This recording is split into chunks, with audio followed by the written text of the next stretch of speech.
Hello guys, hello, this is for Sagittarius. Sagittarius, welcome dito sa aking channel, Kapalaran 888. Welcome guys. Alamin natin kung anong messages, vibration, gabay, energy para sa inyong lahat, Sagittarius. This is weekly tarot reading from July 13 hanggang 19.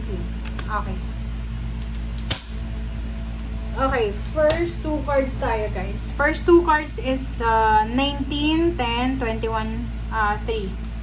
Alone, Tower, and the Mountain. Okay. Sagittarius.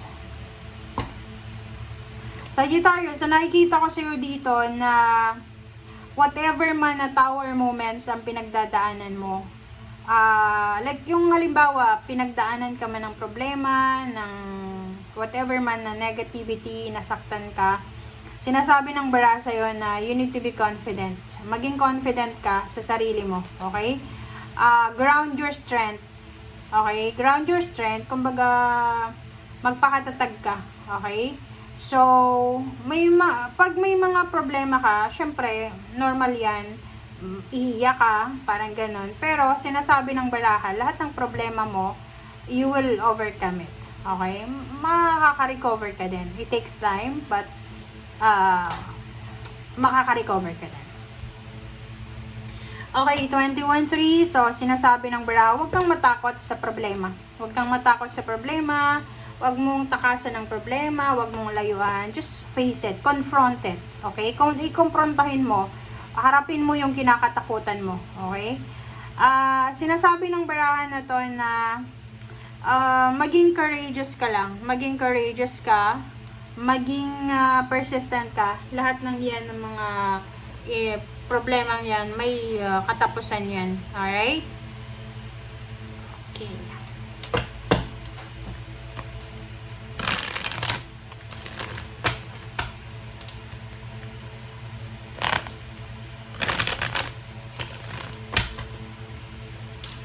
Alright.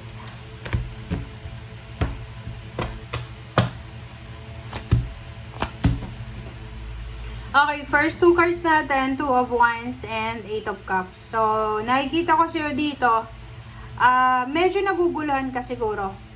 Meron ditong Sagittarius na naguguluhan kayo if you are staying with your current situation or if you're moving on. Parang ganun. So, sinasabi ng bara sa'yo dito na kailangan mong kumbaga timbangin yung sitwasyon. Okay? Timbangin mo yung sitwasyon. Parang nakikita ko, you're planning to travel, you're planning to relocate. Gusto mong hanapin yung solusyon sa mga problema mo. Parang ganun. Okay, next is 5 of Pentacles and Queen of Swords. So, kung may mga problema kayo sa pera ngayon, if you are parang suffering financially, sinasabi ng bara sa inyo dito na there's parang solution. A lot of solution na nag-aantay sa'yo sa future. So, hindi ka dapat nag-aalala para sa future mo. Okay? Nandito yung Queen and King of Swords. So, sinasabi ng bara sa'yo, tingnan mo. Sabi ng bara sa'yo dito, Sagittarius, lalo kung wala kang pera sa ngayon, kailangan mong magpakatatag. Ang sabi ng bara sa'yo dito, nagko-contemplate ka. Pwedeng sabihin natin na trabaho to. May trabaho ka ngayon, pero yung kinikita mo ngayon, parang feeling mo hindi sapat para sa future mo or sa family mo. So, mayroon dito na iba na you're planning to travel. So, gusto mo pumunta ng ibang bansa para maghanap ng trabaho. Or yung iba, gusto mag-stay lang. But the universe is telling you that kailangan mong mag-decide to move forward, okay? Mas greener yung grass sa labas ng comfort zone mo. Try mo na lumabas diyan. Kasi makikita mo sobrang napaka parang laki ng financial na nag-aantay sa'yo. Financial windfall or financial blessings. Oh, sorry. Alright. So,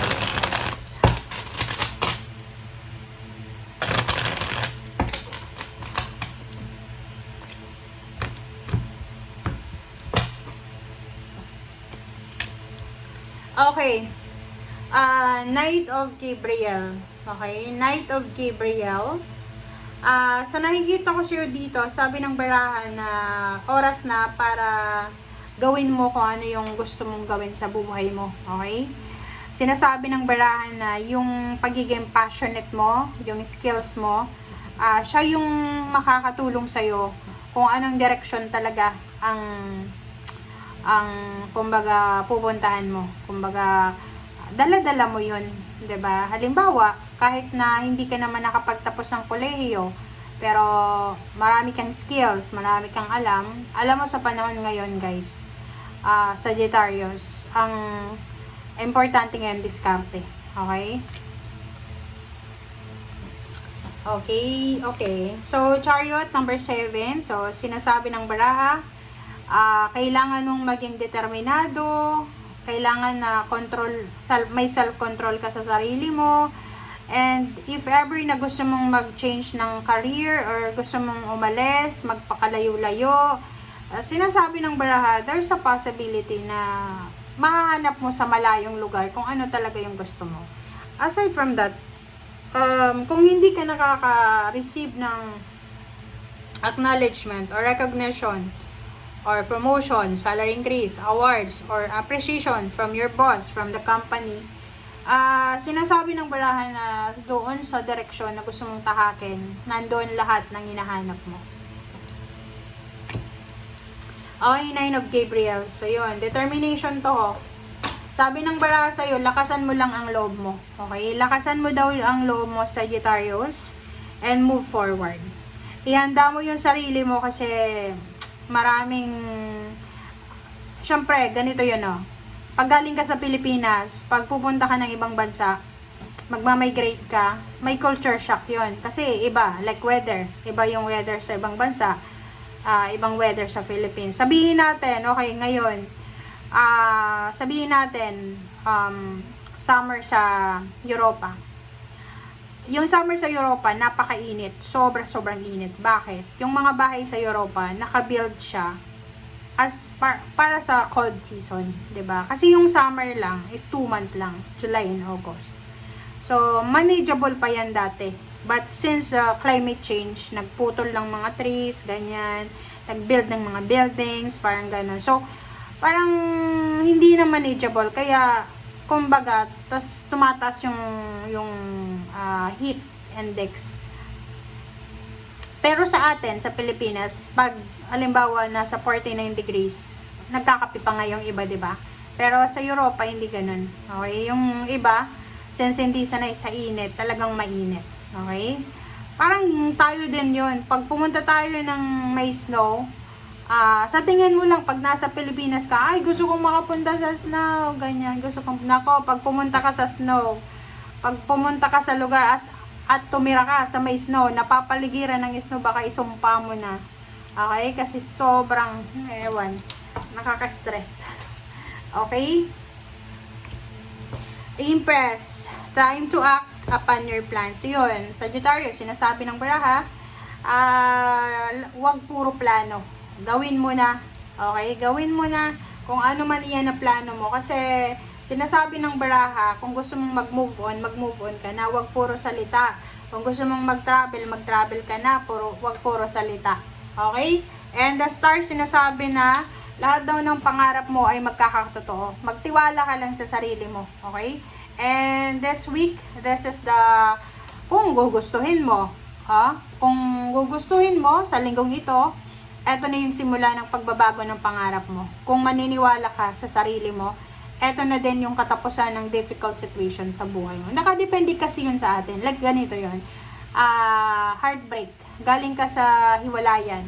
Sasabihin mo naka-move on ka na. Pero yung actions mo, hindi pa naka-move on. So, useless yun. So, parang sinasabi ng bara sa'yo, kung gusto mong matapos yung dilubyo sa buhay mo, you need to decide. Okay? You need to decide for yourself. Okay?